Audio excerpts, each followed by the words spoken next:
Tonight, the rollout.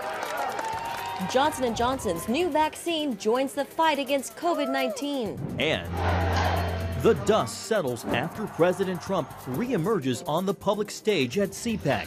What it means for the GOP. I am not starting a new party. Plus, a woman has the right to come forward. New accusations against the governor of New York, already under fire for misreported nursing home deaths in the pandemic. And the Iranian government must be held accountable. Religious freedom advocates seek justice for prisoners in Iran amid new nuclear talks. All this and more tonight on Faith Nation.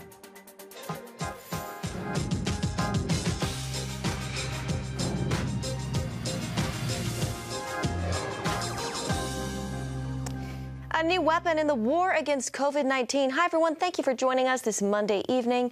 I'm Jenna Browder. Good evening. I'm John Jessup. A third vaccine now deployed after FDA approval, and this one only requires a single shot. The new vaccine could make it to a site near you this week. CBN's Eric Phillips joins us with more. Eric? Jenna and John, the FDA gave Johnson & Johnson's shot the go-ahead over the weekend, with shipments going out nationwide immediately. Officials are hoping to get shots in arms within the next 24 to 48 hours.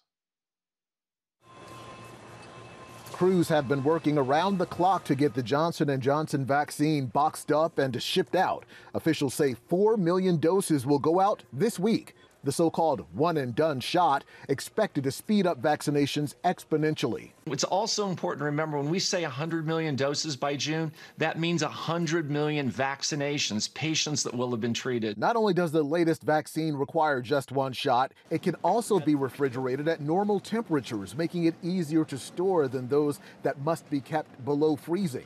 The FDA praises this latest vaccine for offering 85% protection against what matters most: serious illness, hospitalizations, and death. While it falls short of the 95% prevention offered by the other vaccines, experts say that's no cause for concern. We have 3 highly efficacious vaccines that are safe and efficacious.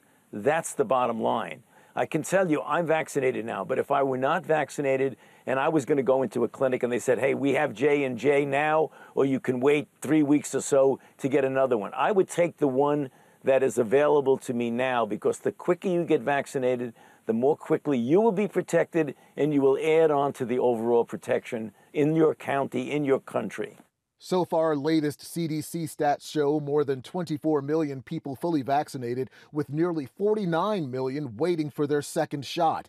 There's still a long way to go. We're not able to vaccinate 80% of the population quite yet, and by April, we'll still be a ways off. After a year and more than 500,000 COVID deaths, pandemic-weary Americans are anxious to get back to normal. Some heading to warm places like Miami for spring break. We're going somewhere now. Johnson & Johnson says it'll soon test its single-shot dose on children, even newborns and pregnant women.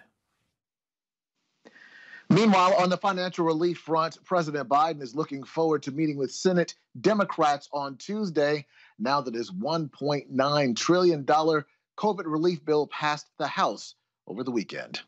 John and Jenna. All right, Eric Phillips, thank you very much. Well, former President Trump says he won't start his own political party. But, John, that's not to say he won't run again in 2024. Jenna, in his first speech since leaving office, Trump came out swinging against President Biden's first few weeks in office. CBN News Capitol Hill correspondent Abigail Robertson has more. Former President Trump set the record straight on Sunday that he has no plans to start a third party. One thing that hasn't changed: he still believes he won the 2020 election and hasn't ruled out the possibility of running again in 2024. You know, they kept saying, he's going to start a brand new party. We have the Republican Party. It's going to unite and be stronger than ever before. I am not starting a new party.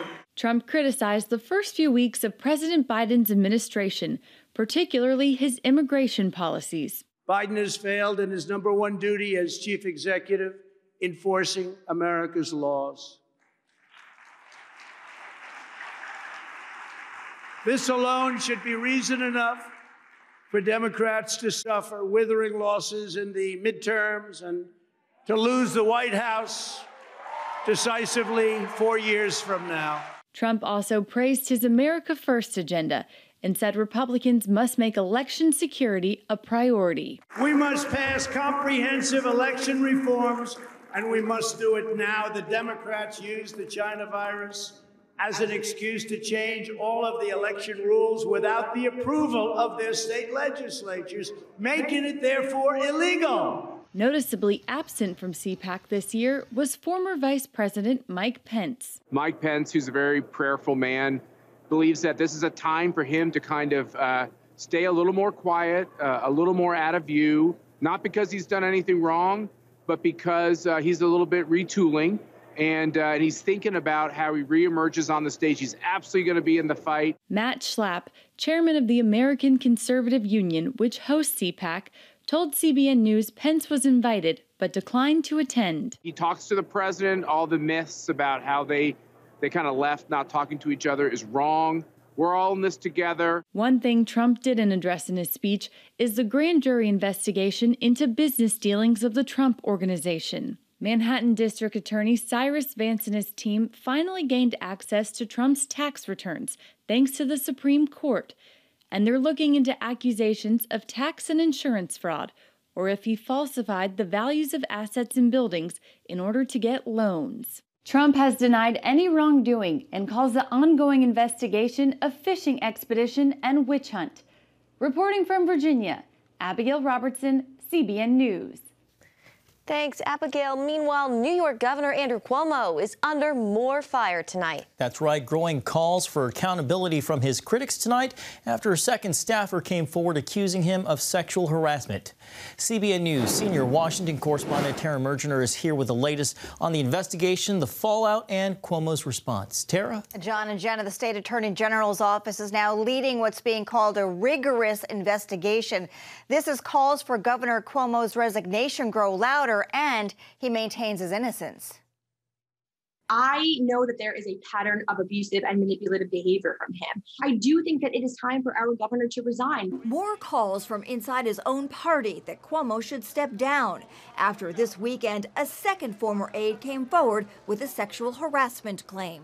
She alleges that the governor asked her direct questions about her sex life, whether or not she was monogamous in her relationships, whether or not she had ever slept with an older man. Charlotte Bennett telling the New York Times it happened last spring, and that while the governor never got physical, he told her he was open to relationships with women in their 20s.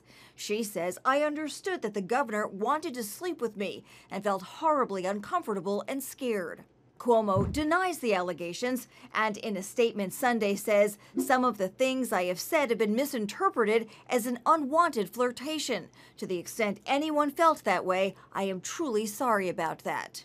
Cuomo also denies earlier sexual harassment claims by former aide Lindsey Boylan. It's just not true. Facing backlash over plans to name his own investigator, Cuomo has referred the case to the New York State Attorney General. We have to keep politics out of this, get what actually did or did not happen. The White House also now calling for an independent review. And that's certainly something he supports and we believe should move forward as quickly as possible. The new allegations come as the FBI investigates whether Governor Cuomo covered up the coronavirus death toll in New York's nursing homes. The truth is everybody did everything they could. The scrutiny growing by the day and now reaching a boiling point. Fox News contributor Janice Dean telling CBN News the death of her in-laws in a New York nursing home led her to speak out against the governor. I was learning this after my in-laws died. We had no idea that there was this executive order in place, and I wasn't seeing the news stories out there. There are also reports bipartisan calls to strip Cuomo of emergency pandemic powers are gaining steam. John and Jenna. All right, CBN senior Washington correspondent Tara Mergener. Thanks, Tara. Well, here now for more CBN chief political analyst David Brody. David, the scandal over Governor Cuomo's behavior with his subordinates and management with COVID-19 are on every channel. David, what does this mean for his political career? Can he survive this? He's in trouble, John. He's in big trouble, and here's why. He's losing the Democrats in New York. That's the bottom line. You know, if you go back to Richard Nixon, I'd rather not date myself, John, but if I go back to Richard Nixon, Nixon lost the White House when Republicans walked up from Capitol Hill to 1600 Pennsylvania Avenue and said, Mr. President, you've lost your party.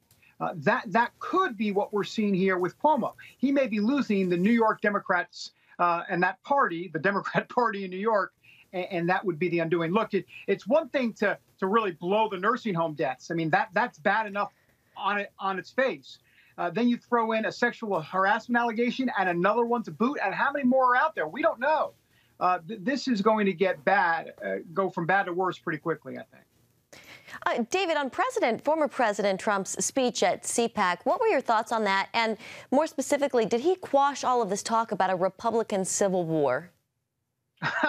Well, you know, the media loves to talk about a Republican civil war. Here's the truth. This is Donald Trump's Republican Party. So how do they say? Either get with the program or it's just not going to happen. So, look, there's a lot to be said here. I thought the speech was excellent, by the way. I think overall, you know, he stuck to, so to speak, the prompter, if you will. At the end, he talked about the election quite a bit, but you knew he was going to do that. It was a very good speech. But let's remember, at the end of the speech, he talks about how there'll be a return to what did he say? Return to glory of a Republican president back to the White House. Well, he's obviously talking about himself. But here are the two big ifs. Number one, how will 2022 go? In other words, will Republicans be able to get the House and Senate? The other issue is the election. In other words, election reform. Donald Trump isn't going to do this all over again if states don't get their act together and make sure those laws are fair and square. Yeah, so David, let me ask you this. If he does run in 2024, do you think he would run with Vice President Pence, former Vice President Pence, on the ticket? That's a great question. No. No, I don't think he will. I mean, I think he would shake it up. Donald Trump is all for keeping you off balance. And, you know, how do I say there? How do I say it? The Trump-Pence ticket, been there, done that. I think he'll go some other direction. But that's another question, and a great question for another Faith Nation 2024. David, Axios is reporting former President Trump received the coronavirus vaccine at the White House in January. Why was this not publicized earlier? And could this help people who are hesitant about getting the vaccine feel more comfortable? Well, we don't know exactly why it wasn't publicized. It could possibly be because we weren't quite sure how that vaccine was going to operate and work and what kind of side effects there would be. But the fact that Donald Trump would take the vaccine, if we think that is going to therefore propel all of the Trump base, the ones that are concerned about the vaccine to begin with, all of a sudden we think they're going to take the vaccine because Trump took the vaccine? No. The media might think that they're all listening to Trump on every single thing. Give me a break. If they've got issues with the vaccine because of side effects and X, Y, and Z, just because Trump took it doesn't mean they're going to take it. All right, David Brody, we'll leave it right there. Thank you very much. Good to see you. Good to see you. Thanks, David. Coming up, why some say the House-passed Equality Act is anything but, and what it means for religious freedom.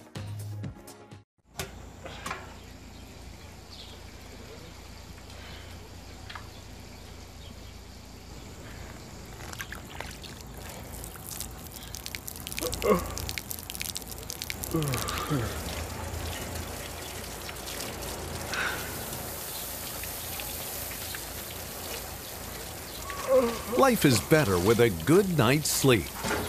Get your free DVD or booklet of Protect Your Sleep as the world watches from the outside. It's a big diplomatic tug of war here in the Middle East. Go inside the story with Jerusalem Dateline. Israeli archaeologists are talking about a discovery that could change the thinking about the Temple Mount. Join CBN Jerusalem Bureau Chief Chris Mitchell and get the biblical perspective on the events shaping the world. What starts in Israel then ends up going to other places. Watch Jerusalem Dateline Friday night at 9:30 on the CBN News Channel.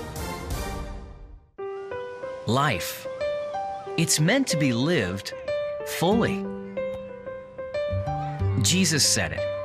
I came to give you life. Life to the fullest. Life in your family. Life in your finances. Life in your body, mind, and spirit. Life in your everyday.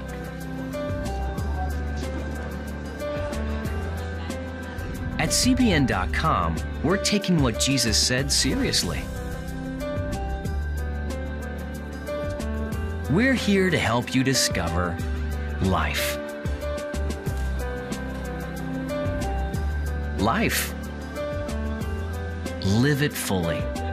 CBN.com.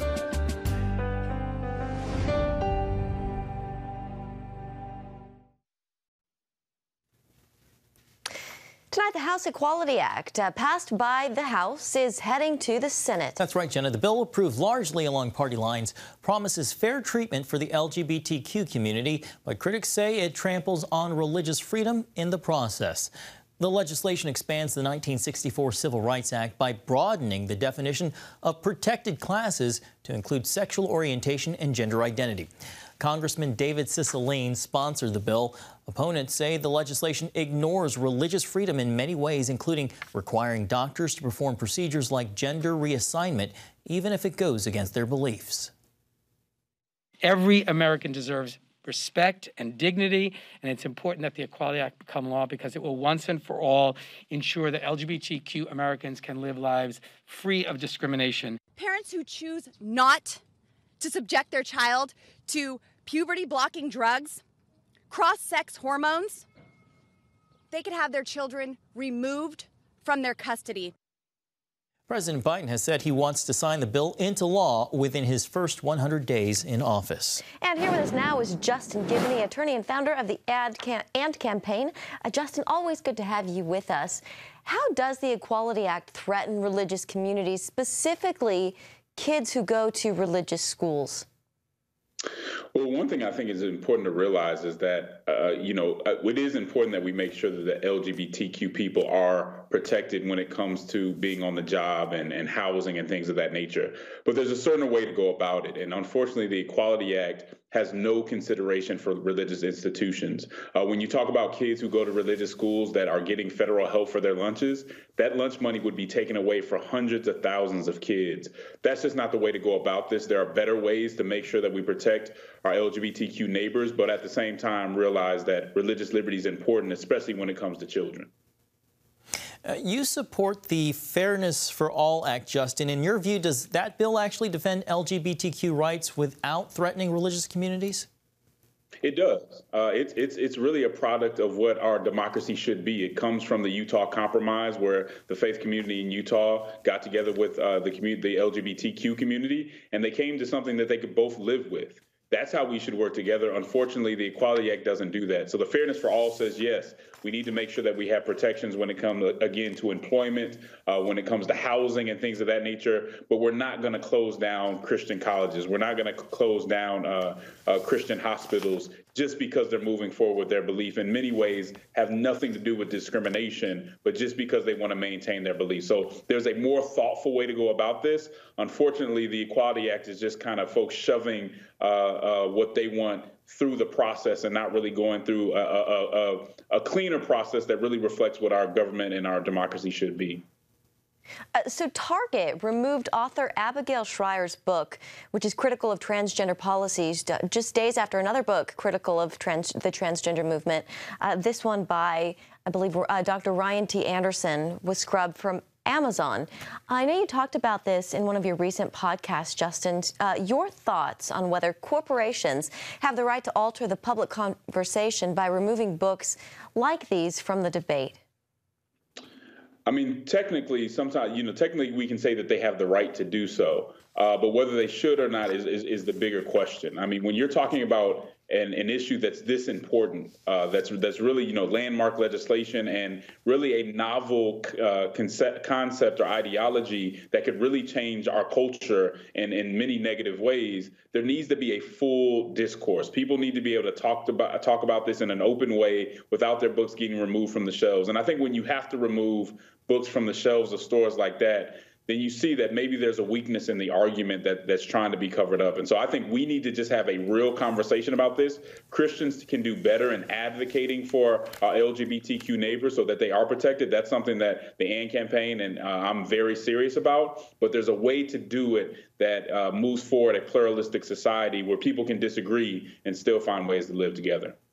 Justin, you teed yourself up quite nicely for this when you talked about open conversations. Let's talk about reconciliation. President Biden campaigned on uniting the country. Is there anything Democrats and Republicans can come together on in politics these days?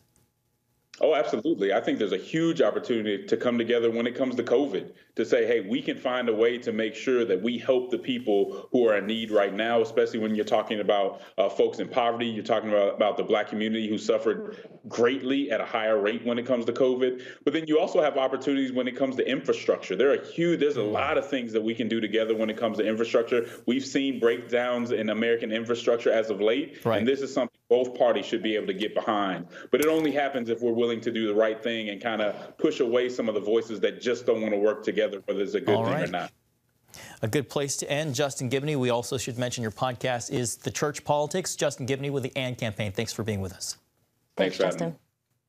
Up next, why religious advocates want the White House to use nuke talks to free persecuted prisoners in Iran. On October 1st, 1961, history was made when a tiny station began transmitting the first signals of the Christian Broadcasting Network. CBN, the Christian Broadcasting Network. And now, a new era has begun with the all-new CBN News Channel. Just moments ago, the Iron Dome intercepted an incoming rocket right on the Gaza border. Administering in this area, spiritual warfare is definitely involved. A 24/7 news network, bringing you the news you want from a source you can trust.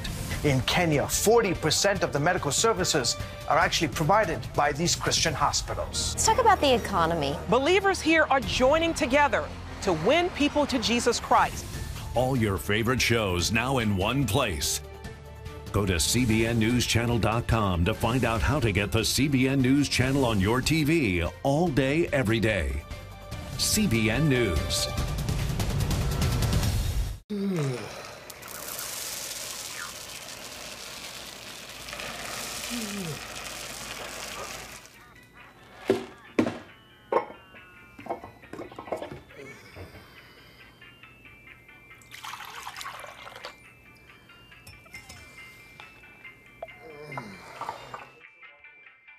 Life is better with a good night's sleep. Get your free DVD or booklet of Protect Your Sleep today. Life. It's meant to be lived fully. Jesus said it. I came to give you life. Life to the fullest. Life in your family. Life in your finances. Life in your body, mind, and spirit. Life in your everyday. At CBN.com, we're taking what Jesus said seriously. We're here to help you discover life. Life. Live it fully. CBN.com. Welcome back. The United States is considering re-entering negotiations with Iran over its nuclear program. Some say the Islamic Republic's persecuted prisoners must be part of the deal. CBN News senior Washington correspondent Jennifer Wishon explains. Yusuf Nadakani is the leader of the evangelical church in Iran. He was pastoring a thriving flock of 400 members when he was violently arrested in 2018. It was his most recent in a long record of run-ins with Islamic law enforcement that included being sentenced to death, all for practicing his Christian faith. He's currently incarcerated at the nation's notorious Evin prison, and he's not alone. Iran routinely mistreats, imprisons, and tortures non-Muslims. The Iranian government must be held accountable for their abhorrent treatment of Pastor Yusuf.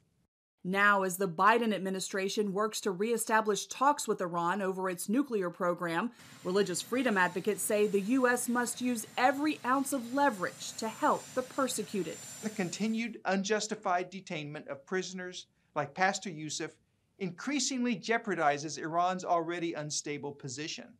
Commissioner Johnny Moore quoted Wang Shenyu, an American who was held hostage for 3 years in the same prison that houses Pastor Yusuf. Iran has demonstrated that it changes its behavior only in response to strength in the form of American-led international pressure.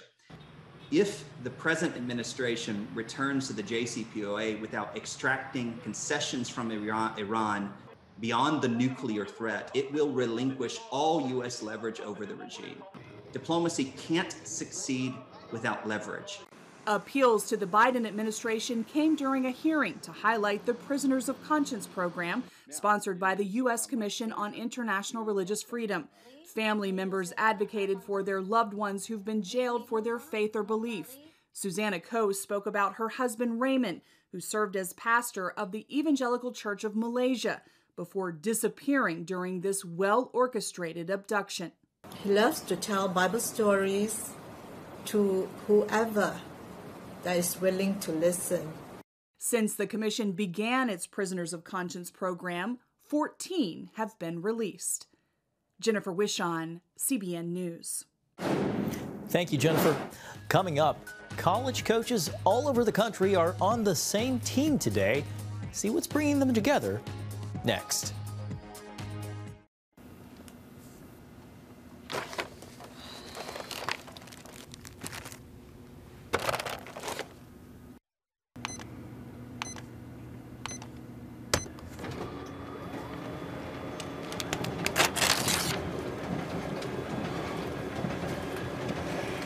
Life is better with a good night's sleep. Get your free DVD or booklet of Protect Your Sleep today. I'm Ephraim Graham, and this is Studio 5. Cruise with me as I discover the good things happening in the world of music, sports, television, and movies. The fact that Ryan Coogler was going to be directing the film, I knew that something special was going to happen. We'll chat with artists at the forefront of entertainment and explore the connection between popular culture and faith. I asked my pastor, I said, well, does that mean I'm supposed to be a preacher? He says, well, no, you already have a pulpit. Watch Studio 5 Wednesday night at 9:30. Remember for a moment what it was like to be a child. You believed every story you were told. You saw a world full of endless possibilities. What stories will the world's orphaned and at-risk children believe? We believe the Bible tells the only story truly worth believing. We believe that every child should have the opportunity to dream, the chance to take challenges and turn them into possibilities, the chance to stand on the promises of God, to recognize their place in the greatest story ever told. They have their whole lives ahead of them. Theirs is a world of endless possibilities. They are looking for a story to believe. We will tell them that story. Will you join us?